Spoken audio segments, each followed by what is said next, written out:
حضرت سہل بن سعد رضی اللہ عنہ بیان کرتے ہیں کہ رسول اللہ صلی اللہ علیہ وسلم نے فرمایا لا یزال الناس بخیر ما عجل الفطرہ، کہ لوگ اس وقت تک خیر میں رہیں گے، لوگ اس وقت تک بھلائی میں رہیں گے جب تک کہ وہ افطار میں جلدی کرتے رہیں گے۔ اسی طرح سے حضرت ابو ہریرہ رضی اللہ عنہ سے ایک حدیث مروی ہے، وہ بیان کرتے ہیں کہ رسول اللہ صلی اللہ علیہ وسلم نے فرمایا لا یزال الناس ظاہرا ما عجل الناس الافطار فإن اليہود والنصارى یؤخرون، کہ حضرت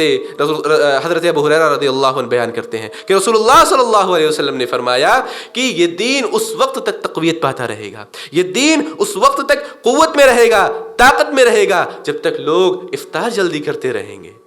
کیونکہ یہود و نصارہ اہل کتاب افطار تاخیر سے کیا کرتے تھے،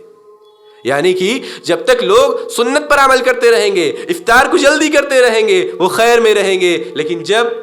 وہ سنت کی مخالفت کرنے لگیں گے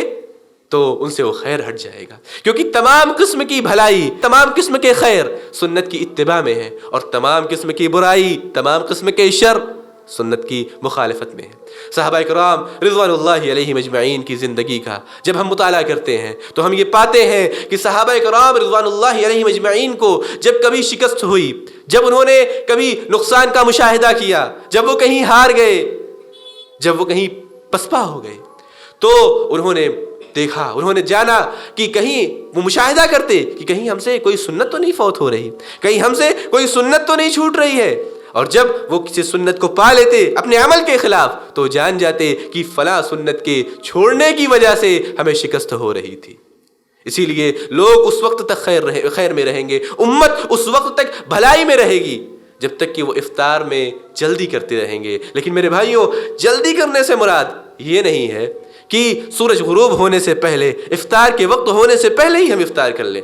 بلکہ افطار میں جلدی کرنے سے مراد یہ ہے کہ سورج غروب ہوتے ہی ہم افطار کر لیں۔ مشاہدہ کیا جاتا ہے، دیکھا جاتا ہے کہ بعض احباب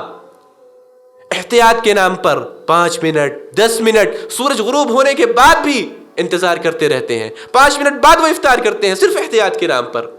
میرے بھائیوں، ایسا کرنا درست نہیں ہے، ایسا کرنا کسی بھی طور پر جائز نہیں ہے، کیونکہ یہ اللہ کے رسول صلی اللہ علیہ وسلم کی سنت کی مخالفت ہے،